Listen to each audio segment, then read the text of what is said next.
혹시 오늘도 점심을 먹고 난 뒤 참을 수 없는 졸음이 쏟아지셨나요? 분명히 밥을 먹었는데도 2시간만 지나면 다시 허기가 지고 손이 떨리거나 집중력이 흐려지는 경험 익숙하실 겁니다. 우리는 이걸 단순히 피곤해서 혹은 나이가 들어서라고 치부해버립니다. 하지만 여러분의 몸속에서는 지금 보이지 않는 롤러코스터가 위험하게 질주하고 있습니다. 바로 혈당 스파이크라는 녀석이죠.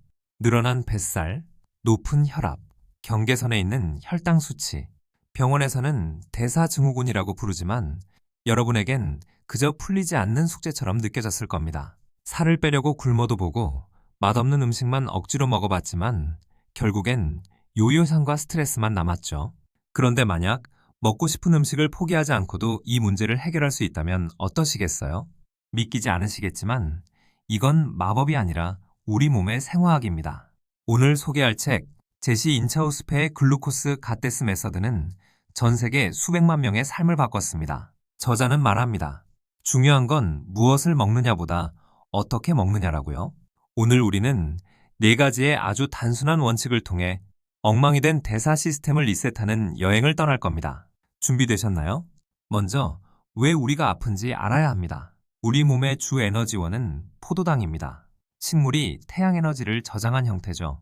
우리가 밥이나 빵, 과일을 먹으면 포도당이 혈관으로 들어옵니다. 적당량의 포도당은 활력을 주지만 문제는 홍수처럼 밀려들 때입니다. 너무 많은 포도당이 한꺼번에 들어오면 우리 몸은 비상사태를 선포합니다. 이때 등장하는 해결사가 바로 인슐린입니다. 인슐린은 혈액 속에 넘치는 포도당을 세포로 밀어넣어 혈당을 낮추죠. 하지만 매일 몇 끼니 설탕과 정제 탄수화물로 혈당 스파이크를 일으키면 인슐린은 지쳐버립니다. 세포들도 더 이상 문을 열어주지 않죠. 이것이 바로 인슐린 저항성 대사증후군의 핵심입니다. 남은 포도당은 어디로 갈까요? 네, 바로 여러분의 뱃살과 간으로 가서 지방이 됩니다. 더 무서운 건 급격한 혈당 상승이 몸속에서 산화 스트레스와 염증을 일으킨다는 점입니다. 마치 빵을 구우면 갈색으로 변하듯 우리 몸의 조직들도 당분에 절여지며 노화됩니다. 이를 당화 반응이라고 하죠. 대사증후군은 단순히 살이 찐 상태가 아닙니다. 몸이 안쪽에서부터 서서히 녹슬어가고 있다는 신호입니다. 너무 겁먹지 마세요. 우리 몸은 놀라운 회복력을 가지고 있습니다. 혈당 곡선만 완만하게 만들어줘도 몸은 스스로 치유를 시작합니다. 갓데스 메서드의 첫 번째 비법부터 알아볼까요? 이것은 여러분의 아침 식탁을 완전히 뒤바꿀 겁니다. 우리는 보통 아침에 무엇을 먹나요? 달콤한 시리얼, 과일 주스, 잼 바른 토스트. 바쁘니까요. 하지만 이것이 최악의 시작입니다.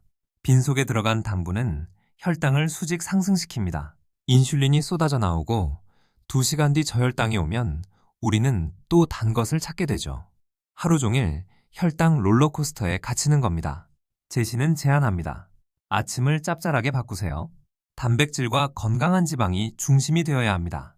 달걀, 아보카도, 그릭 요거트, 두부, 훈제 연어 같은 것들로요. 단백질은 포만감을 주고 지방은 소화 속도를 늦춰 혈당이 천천히 오르게 합니다. 아침만 바꿔도 하루 전체의 식욕 통제권이 여러분에게 돌아옵니다. 거창할 필요 없어요. 삶은 달걀 2개에 견과류 1줌이면 충분합니다. 만약 빵을 꼭 먹어야겠다면 맨 입에 먹지 말고 먼저 달걀을 드신 후에 드세요. 그리고 잼 대신 버터나 올리브 오일을 곁들이세요. 단맛이 없는 아침, 이것이 대사증후군 탈출의 첫 단추입니다. 두 번째 원칙은 아주 저렴하고 간단합니다. 바로 식초입니다. 식사 20분 전 물 1컵에 식초 1숟가락을 타서 마시는 겁니다. 사과 식초든 현미 식초든 상관없습니다. 이 시큼한 액체가 우리 몸 안에서 무슨 일을 벌일까요? 식초의 주성분인 아세트산은 소화 효소인 아밀라아제의 활동을 잠시 멈추게 합니다. 탄수화물이 포도당으로 분해되는 속도를 늦추는 것이죠. 마치 댐의 수문을 조절하듯 포도당이 혈액으로 천천히 흘러들어가게 만듭니다. 연구에 따르면 식초 1스푼은 식후 혈당 스파이크를 최대 30%까지 줄여줍니다. 그냥 마시기 힘들다면 빨대를 사용해 치아를 보호하거나 탄산수에 타서 에이드처럼 드셔보세요. 위가 약한 분들은 식사 도중에 드시거나 샐러드 드레싱으로 활용해도 좋습니다.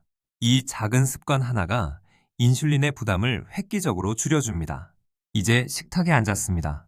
무엇부터 드시나요? 밥, 고기, 반찬? 세 번째 원칙은 먹는 순서입니다. 가장 먼저 채소를 드세요. 이것을 베지 스타터라고 부릅니다. 브로콜리, 시금치, 오이, 양배추, 무엇이든 좋습니다. 빈속에 들어간 채소의 섬유질은 위장을 지나 소장 내벽의 얇은 그물망을 형성합니다. 이 그물망은 이후에 들어오는 탄수화물과 당분의 흡수를 물리적으로 방해합니다. 마치 거름망처럼요.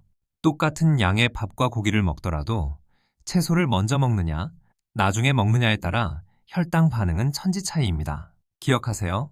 한 번 채소, 두 번 단백질과 지방, 세 번 탄수화물과 당분입니다. 식당에 가서 밥이 나오면 밥 뚜껑은 잠시 닫아두세요. 나물 반찬이나 샐러드를 먼저 천천히 드세요. 그리고 고기나 생선을 드시고 마지막에 밥을 드세요. 배가 불러서 밥을 남기게 된다면 오히려 좋습니다.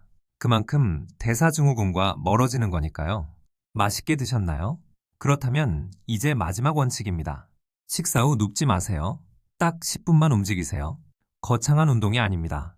설거지, 청소기 돌리기, 가벼운 산책, 무엇이든 좋습니다. 식사 후 70분 이내에 근육을 사용하는 것이 핵심입니다. 우리 근육은 포도당을 빨아들이는 거대한 스펀지와 같습니다.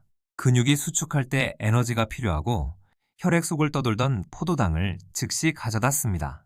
인슐린이 일하기도 전에 근육이 먼저 처리해주는 거죠. 식후의 가벼운 움직임은 혈당 피크를 평탄하게 만드는 가장 강력한 무기입니다.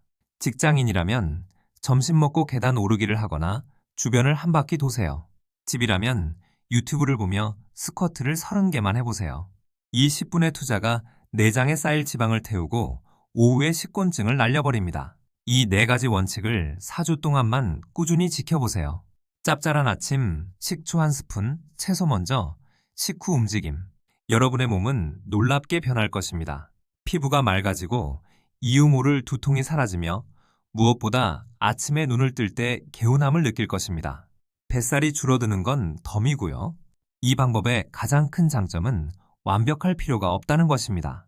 친구들과 케이크를 먹고 싶을 땐 드세요. 단, 그 전에 식초물을 마시고 케이크를 먹은 뒤에 걸으면 됩니다. 죄책감 대신 전략을 가지는 것, 그것이 글루코스 혁명의 핵심입니다. 대사증후군은 여러분의 잘못이 아닙니다. 단지 그동안 우리 몸의 사용 설명서를 몰랐을 뿐입니다. 이제 여러분은 강력한 도구를 손에 넣었습니다. 오늘부터 당장 다음 식사부터 시작해보세요. 작은 순서의 변화가 당신의 인생을 바꿀 수 있습니다. 오늘 영상이 도움이 되셨다면 구독과 좋아요를 눌러주세요. 더 건강한 삶을 위한 정보로 다시 찾아오겠습니다. 본 영상의 내용은 정보 제공을 목적으로 하며 당뇨병 등 기저질환이 있으신 분들은 식단 변경 전 반드시 전문의와 상담하시기 바랍니다. 건강한 하루 보내세요.